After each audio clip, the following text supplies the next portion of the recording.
गेल्या 2 पर्वाप्रमाणेच तिसऱ्या पर्वातही ड्रग्ज तस्करी रोखणं हे मोदी सरकारला काही जमलेलं नाही.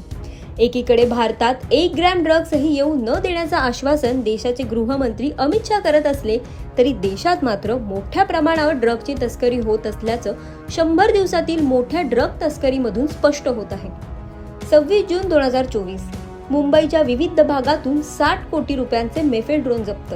3 जुलै 2024 भाईंदरमध्ये 327 कोटींचा ड्रगचा साठा जप्त.